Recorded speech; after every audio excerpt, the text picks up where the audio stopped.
जय हिंद दोस्तों, मैं संदीप आपके अपने चैनल द एजुकेशन हब पर आपका स्वागत करता हूं। आज हम मैथ का रेशियो एंड प्रोपोर्शन पढ़ने वाले हैं। अनुपात और समानुपात। अनुपात और समानुपात बहुत ज़रूरी है, बहुत सारे चैप्टर में आपके एक काम आ सकता है। जैसे रेशियो एंड प्रोपोर्शन बहुत जगह सवालों को ईजी कर देता है, और जो आपका एलिगेशन है वो भी सवालों को ईजी करता है, परसेंटेज सवालों को ईजी करता है। अगर आपके 3-4 चैप्टर में, जैसे ये रेशियो एंड प्रोपोर्शन हो गया, परसेंटेज हो गया, एलिगेशन हो गया, अगर इन चीज़ों पे एवरेज हो गया, इन चीज़ों पे अगर आपकी पकड़ होती है तो आपके क्वेश्चन बनने आसान हो जाते हैं। मतलब आप ये लगा लीजिए कि क्वेश्चन को बहुत आसान तरीके से बना सकते हैं। तो हम आज क्या पढ़ेंगे? रेशियो एंड प्रोपोर्शन, अनुपात और समानुपात। पहले समझिए रेशियो का प्रयोग कहाँ पे किया जाता है। जब दो संख्या या दो राशियाँ, कोई भी नंबर हो या अमाउंट हो, उनका कंपेयर किया जाए, तुलना किया जाए, तो रेशियो का प्रयोग करते हैं। किसका प्रयोग करते हैं? रेशियो का। जैसे मान लीजिए, जैसे ए है और एक बी है, तो ए के पास मान लीजिए 100 रुपये है और बी के पास है 120 रुपये। तो किसके पास ज़्यादा है? बी के पास ज़्यादा है। अब इससे पूछा जाए कि किस रेशो में है, तो ये क्या हो जाएगा? ये 5:6 में। तो कंपेयर हो गया ना, ये 5 के अनुपात में है और ये 6 के अनुपात में है। तो इसको क्या कहते हैं? रेशो कहते हैं। और प्रोपोर्शन किसे कहते हैं? समानुपात। जब दो अनुपात को समान किया जाए तो वो क्या कहलाता है? समानुपात कहलाता है। जैसे कि A:B = C:D। देखिए, ये दो अनुपात और ये दो अनुपात क्या हो गए? समान हो गए, बराबर हो गए। तो ये क्या हो गया? प्रोपोर्शन हो गया। देखिए, ये जो रेशियो एंड प्रोपोर्शन है, रेशियो है, ये जो ए है, ये है पूर्व पद, मतलब पहला पद, एंटीसीडेंट। पूर्व पद को इंग्लिश में कहते हैं एंटीसीडेंट। पहले जो आता है उसको क्या कहा जाता है? एंटीसीडेंट। और जो ये है बी है, इसको कहते हैं कॉन्सिक्वेंट। मतलब जो बाद का पद है उसको क्या कहते हैं? कॉन्सिक्वेंट। पहले पद को क्या कहा जाएगा? एंटीसीडेंट, और बाद के पद को कॉन्सिक्वेंट। इसी तरह से जो ये बाहर के हैं, ये ए और डी, इनको कहा जाता है एक्सट्रीम्स, मतलब बाह्य पद। ए और डी को क्या कहा जाएगा? एक्सट्रीम्स, बाह्य पद। और जो ये बीच के जो पद हैं, इनको कहा जाता है मीन्स, मतलब मध्य पद। इसका मतलब क्या हुआ? मध्य पद। अब आगे समझते हैं।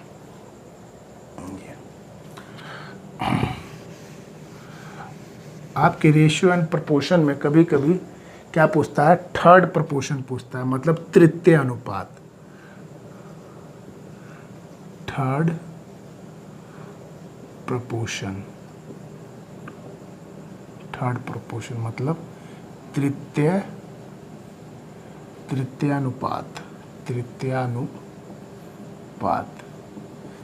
तृतीय अनुपात।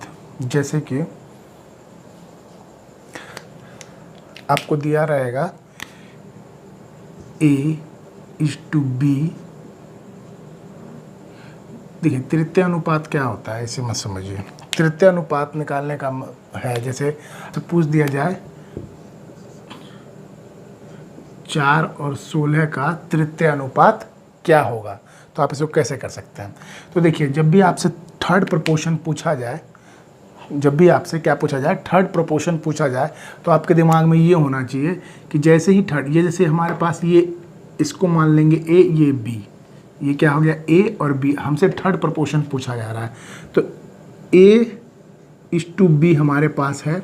थर्ड प्रोपोर्शन पूछा जा रहा है, तो हम इसको एक बार और लिख देंगे, B और X हमको निकालना है। तो A:B और फिर B:X, थर्ड प्रोपोर्शन हमको निकालना है, मतलब इसको 2 बार लिखना है।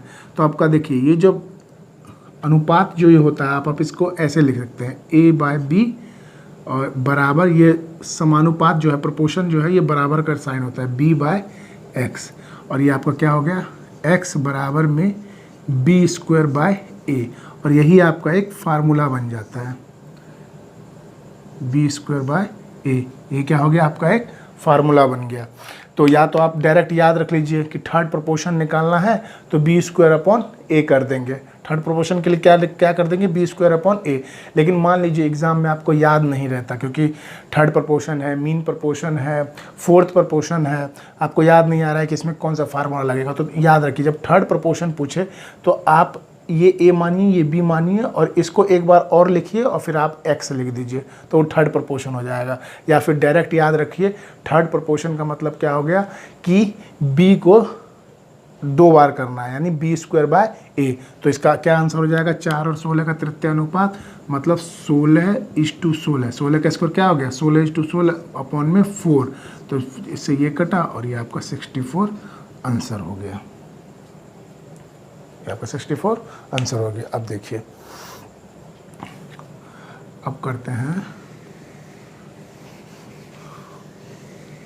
Fourth proportion.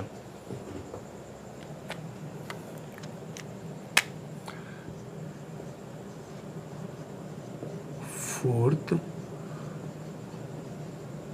प्रोपोर्शन मतलब चतुर्थानुपाती। चतुर्थानुपाती तो चतुर्थानुपाती में क्या होता है, जैसे आपको चौथा अनुपात निकालना है तो इसका मतलब है कि 3 अनुपात दिए हैं, तो जैसे A:B प्रोपोर्शन C:2। अब ये जो D होगा या इसको क्या करेंगे, ये X हम निकालेंगे। तृतीय अनुपाती में क्या था, जो बीच वाले पद थे वो समान थे, मतलब ये B था तो ये भी B था। और फोर्थ प्रोपोर्शन में क्या है कि ये सब अलग अलग होंगे, सिर्फ फोर्थ प्रोपोर्शन हमको निकाल देना है। तो ये देखिए, इसको करेंगे A/B, ये बराबर C/X। तो X बराबर क्या हो गया, B/C/A। ये आपका एक फार्मूला हो गया। तो फोर्थ प्रोपोर्शन में आप क्या याद रखते थे कि फोर्थ प्रोपोर्शन निकालेंगे तो B/C/A याद रखते थे, मतलब B/C/A याद रखते थे। तो अब जैसे क्वेश्चन है कि 15, 12 और 20 का 15, 12, 20 का फोर्थ प्रोपोर्शन क्या होगा। तो ये आपका A हो गया, ये B हो गया, ये C हो गया। ये क्या हो गया, A हो गया, B हो गया, C हो गया। तो आप ऐसे रख सकते हैं, जैसे A है तो 15/12 बराबर 20/x, या फिर आप डायरेक्ट फार्मूला भी लगा सकते हैं। तो ऐसे सॉल्व करते हैं तो ऊपर एक काट सकते हैं आप, 5×15, 5×4 20 और 3×4 12, ये इधर जाएगा तो x बराबर क्या हो गया, 4×4 बराबर 16। या फिर आप डायरेक्ट फार्मूला लगाइए B/C/A। तो A ये है, B और C ये है, तो 12 × 20 बटे में A मतलब 15। तो 5×15, 5×4 20, 3×4 12, 4×4 16। ये आपका क्या हो गया, आंसर हो गया। ये आपका आंसर हो गया। तो आपको थर्ड प्रोपोर्शन और फोर्थ प्रोपोर्शन समझ में आ गया होगा। अब चलते हैं मीन प्रोपोर्शन पर।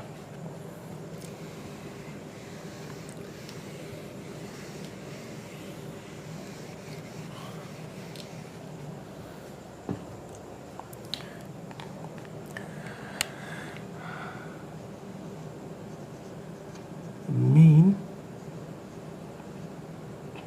प्रोपोर्शन, मीन प्रोपोर्शन मतलब मध्यानुपाती।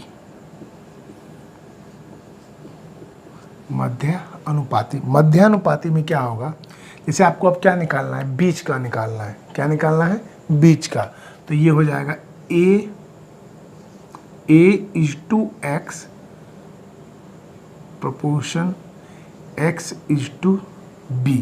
मतलब आपको A और B दिया होगा और ये बीच का आपको निकालना है। मैंने बताया था A और B क्या होते हैं, एक्सट्रीम होते हैं, और ये जो बीच वाले होते हैं ये मीन होते हैं। तो आपको ये निकालना है, और मीन में जो ये दोनों क्या होंगे, बराबर होंगे। तो आप देखिए, इसको क्या कर सकते हैं, ये लिख सकते हैं A/x बराबर में x/b। तो ये क्या हो जाएगा, x² बराबर AB। तो x बराबर क्या हो गया, √AB। ये फार्मूला आप हमेशा याद रखते हैं मध्यानुपाती में। ये निकल के कहाँ से आ रहा है, मैं ये भी साथ में समझा रहा हूँ। नहीं तो डायरेक्ट मैं भी फार्मूला बता सकता था कि मध्य अनुपात निकालना है तो सीधे x बराबर रूट ए बी लिख दीजिए, तृतीय अनुपात निकालना है तो सीधे x बराबर बी स्क्वायर अपॉन ए लिख दीजिए, या फोर्थ प्रोपोर्शन निकालना है तो b इंटू सी बाय ए कर दीजिए। लेकिन आपको समझ में आना चाहिए, क्योंकि फार्मूले ज़रूरी नहीं है कि हमेशा याद है। अगर आपको याद रहते हैं तो अच्छी बात है, लेकिन अगर मान लीजिए याद नहीं होते तो आपको समझ में आना चाहिए कि थर्ड प्रोपोर्शन, फोर्थ प्रोपोर्शन और मीन प्रोपोर्शन कैसे निकाला जा रहा है। तो आपको ये समझ में आ गया। अब जैसे अगर आपको दिया जाए कि 9 और 25 का मीन प्रोपोर्शन निकालना है, क्या निकालना है? Mean proportion. तो क्या होगा? तो मीन प्रोपोर्शन क्या होगा? तो आप इसको पहले ऐसे रख सकते हैं, 9:x प्रोपोर्शन x:25। तो 9/x बराबर में x/25, x² बराबर 25 इंटू 9, x बराबर में 25 इंटू 9, रूट निकालेंगे तो 25 का 5 निकलेगा, 9 का 3 निकलेगा, तो क्या हो जाएगा? 15।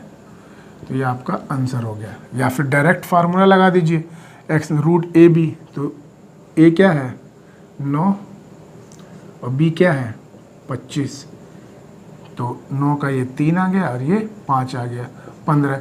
कुछ लोग क्या करेंगे, ये पहले इसको गुना करेंगे, इसको गुना कर देते हैं, तो 9 पंजे 45, 225, और फिर इसका निकालते हैं। तो ये बेवकूफ़ी मत किया कीजिए, यहाँ पे आपका समय वेस्ट हो गया कि इसको गुना करके जब ये निकालना ही है तो आपको पता है कि इसका स्क्वायर रूट 3 होता है, इसका स्क्वायर रूट 5 होता है, डायरेक्ट निकालिए 5 या 15। ये बेवकूफ़ी मत किया कीजिए कि इसको गुना करके फिर लिखिए। फिर कुछ है जो ऐसा करते हैं कि वो पूरा गुना करते हुए जाएंगे, घूम फिर के आना उसी पे, लेकिन पूरा गुना करेंगे फिर उसका वर्गमूल निकालेंगे। नहीं, यहाँ पे आपको पता चल रहा है कि 9 का स्क्वायर रूट 3 होगा, 25 का 5 होगा, डायरेक्ट गुना कीजिए, 15 आपका आंसर हो जाएगा। तो आपको थर्ड प्रोपोर्शन, फोर्थ प्रोपोर्शन और मीन प्रोपोर्शन समझ में आ गया होगा। आप अगर आपकी इच्छा हो तो आप फार्मूला याद कीजिए, नहीं तो आप कंसेप्ट पकड़ के चलिए। चलिए अब आगे समझते हैं।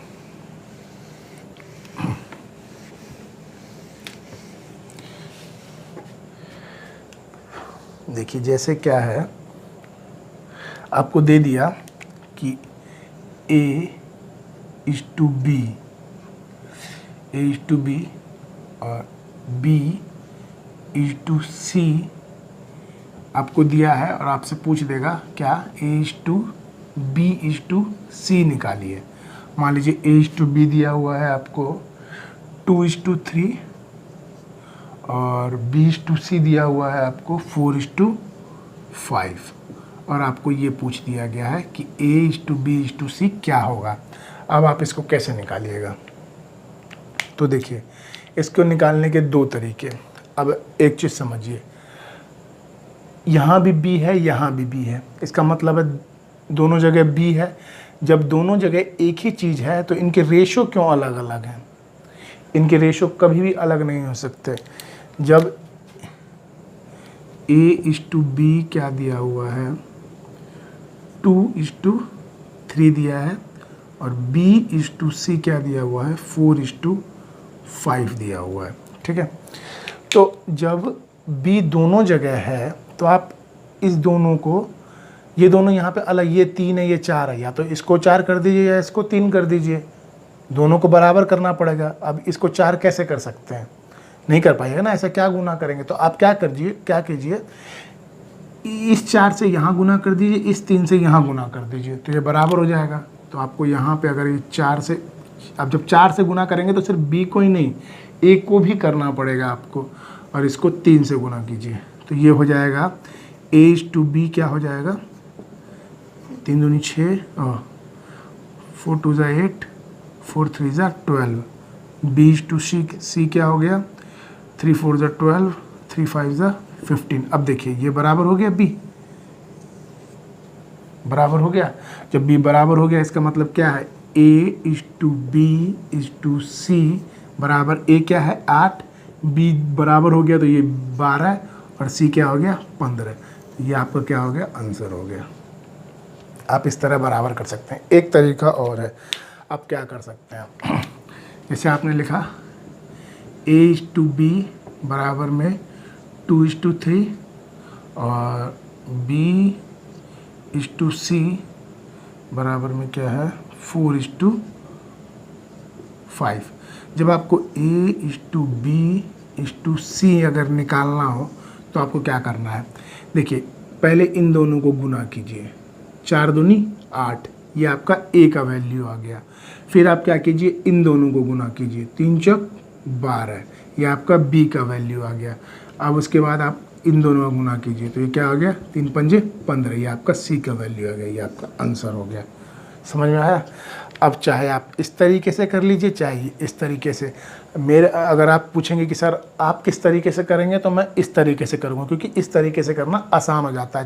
चाहे वो A/B/C दे दे, या A/B/C, A/B, B/C, C/D, D/E दे दे, वो हम कर सकते हैं। जैसे तीन वाली हम एक बार लेके देखते हैं।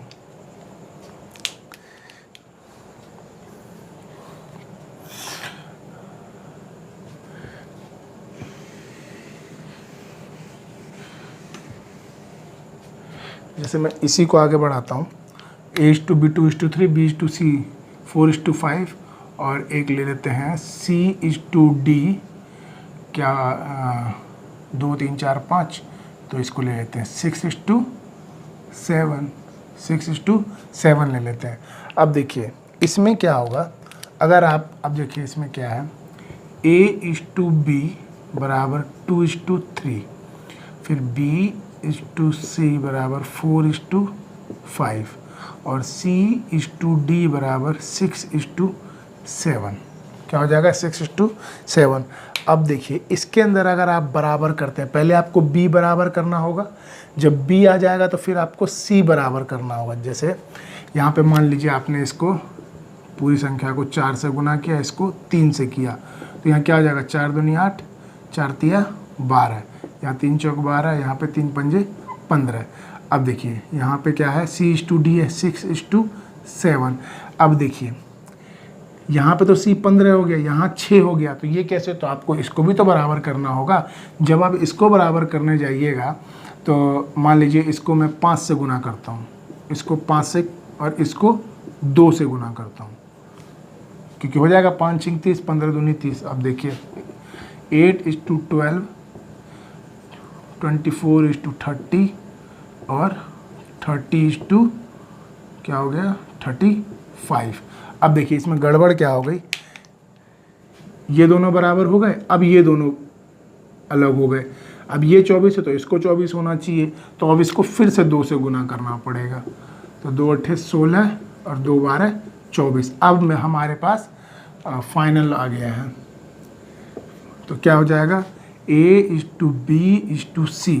तो A कितना है 16, B कितना, यहाँ भी 24, यहाँ भी 24, और यहाँ D, ये AB, हाँ, तो यहाँ भी ये 16, यहाँ भी 24, B यहाँ भी 24, तो ये B 24, C यहाँ भी 30, यहाँ भी 30, तो ये 30, और D 35। तो ये आपका आंसर हो गया। तो देखिए आपको कितना कुछ करना पड़ा, पहले AB को बराबर किया, फिर BC को, CD को, तो आपको इतना बराबर करना पड़ा। अब लेकिन अब अगर हम उस तरीके से करते हैं जिस तरीके से मैं करता हूँ,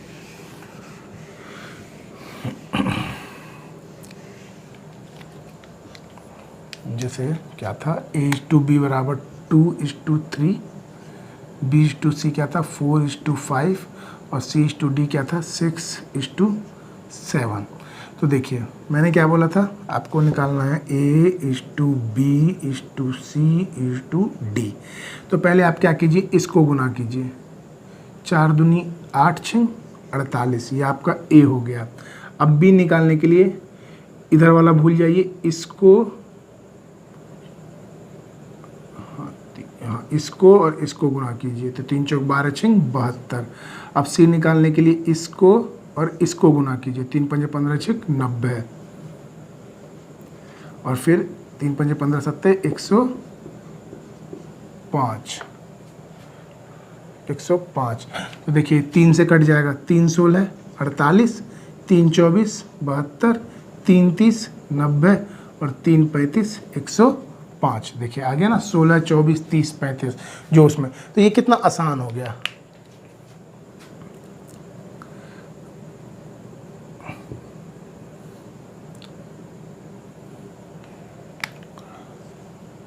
तो ये आपका आसान हो गया। तो कैसे निकालना है, जब भी 2 दे, 3 दे, 4 दे, 5 दे, कुछ नहीं करना है, पहले ये इसको कर लीजिए, ये ए हो जाएगा। ये तो ध्यान रखिए, ये ए होगा और ये डी होगा, आपस में गुना कर दीजिए, ये ए, ये आपस में गुना कर दीजिए डी। कभी कभी आपसे जैसे इस तरीके से दे देगा और पूछ देगा कि A/D का मान बताइए, A/D का रेशियो बताइए क्या होगा, तो आप डायरेक्ट कीजिए, आपको कुछ करने का जरूरत नहीं। 4 दूनी 8 6 48 लिखिए डायरेक्ट, और 3 पंजे 15 17 105। देखिए वैसे भी वो कट जाएगा 3 से, तो 16:35 डायरेक्ट आंसर आप लिख सकते हैं। बीच का नहीं भी निकालिएगा तो कोई बात नहीं, लेकिन जब सारा पूछे A/B C/D पूछे, तो ए के लिए आपको क्या करना है, पहले इन तीनों गुना करना है। जब ए का काम खत्म हो गया तो ये भूल जाइए, फिर ये और ये बी का हो गया।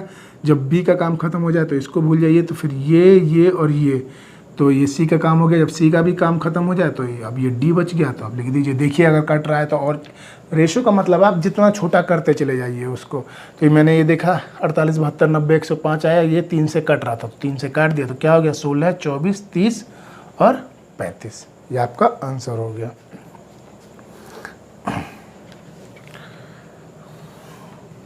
चलिए अब आगे समझते हैं। अब रेशो कुछ इस तरीके से भी दे सकता है आपको कि 2a बराबर 3b बराबर 4c, और आपसे बोले कि A/B/C का मान ज्ञात कीजिए, A/B/C का मान ज्ञात कीजिए। पहले इसको देखिए, कंसेप्चुअल समझिए कैसे होगा। जैसे 2a बराबर 3b है, तो आप लिख लीजिए 2a बराबर में 3b, तो a और b इधर आ जाएगा तो डिवाइड में हो जाएगा, ये हो जाएगा 3/2। मतलब A/B क्या हो गया 3/2। अब b और c की ज़रूरत है, तो ये दोनों बराबर हैं, तो ये कर लीजिए 3b बराबर में 4c, तो b/c बराबर क्या हो गया 4/3। b/c क्या हो गया 4/3, तो B/C बराबर क्या हो गया 4/3। देखिए अब b यहाँ 2 है, यहाँ 4 है, तो हमें क्या बराबर करना होगा। यहाँ पे मैं B/C को यहाँ लिख दे रहा हूँ, B/C बराबर 4/3।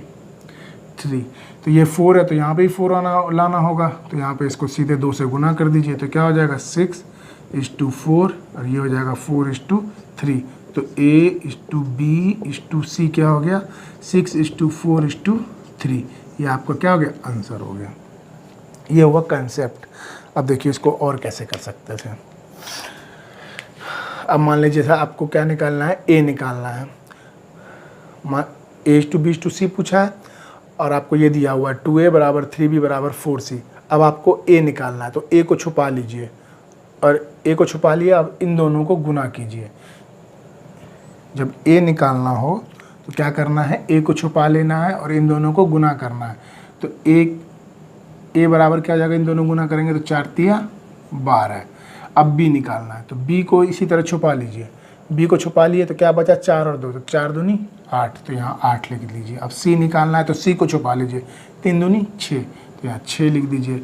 अब इसको देखिए कट रहा है, तो 2 6 12, 2 चौके 8, 2 तिया 6, तो ये आपका क्या हो गया आंसर हो गया। आपको क्या हो गया आंसर हो गया। चलिए अब किसी भी तरह से आप कर सकते हैं, कोई भी संख्या हो, चाहे 3b 4c कुछ भी दे रखा हो, तो आप इस तरीके से कर सकते हैं। चलिए एक और करते हैं।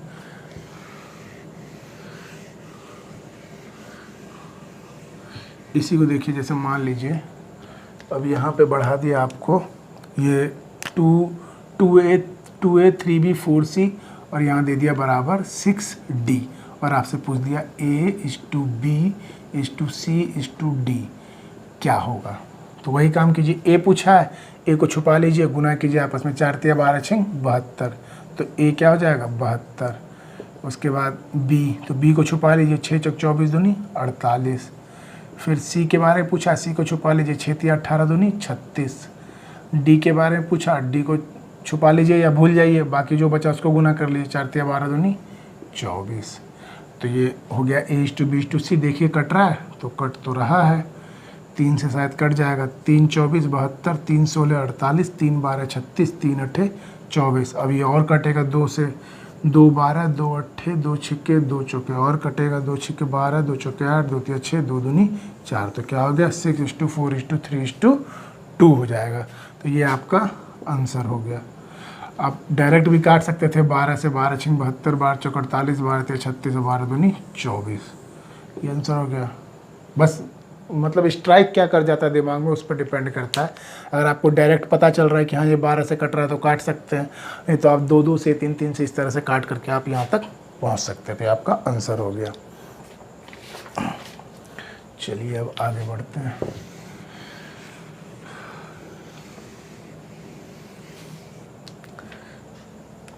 अब मान लीजिए आपको दिया है a/x बराबर b/y बराबर c/z हो तो a:b:c ज्ञात करना है।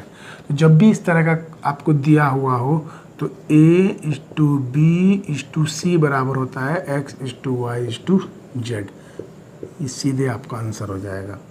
जैसे आपको दे दिया a/2 बराबर में b/3 बराबर में c/4 हो तो a/b/c का मान ज्ञात करें, तो आप डायरेक्ट रख दीजिए 2:3:4। ये आपका आंसर हो गया।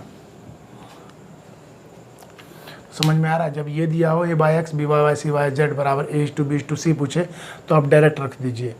तो a/2 b/3 c/4, तो a/b/c का मान क्या हो जाएगा 2:3:4। अगर आप d भी दिया होता तो x/y/z जो आगे कुछ और पूछ लेता तो सीधे वही का वही रख देते। चलिए अब आगे समझते हैं। एक होता है मिश्रित अनुपात, मतलब कंपाउंड रेशो।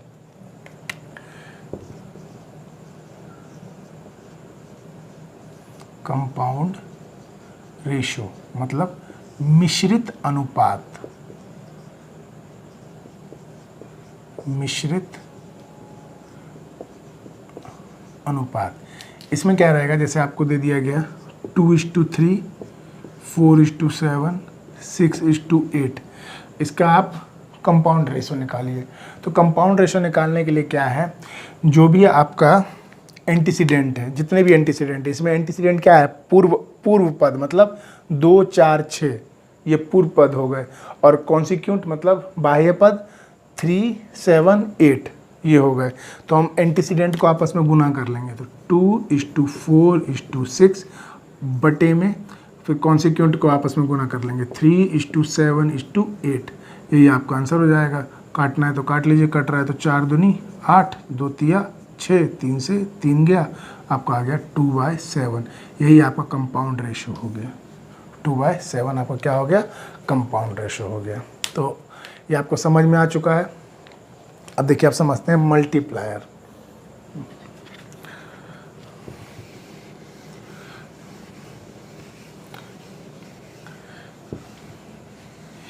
किसी भी क्वेश्चन को निकालते समय अगर आपको मल्टीप्लायर पता है तो शुरू से लेकर लास्ट तक वो काम करेगा। जैसे क्वेश्चन है कि 900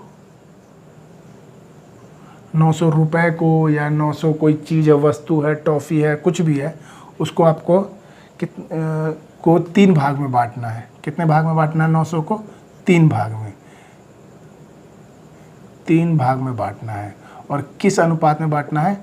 2:3:4 में बांटना है। इस 900 को किस में बांटना है? 2:3:4 में बांटना है।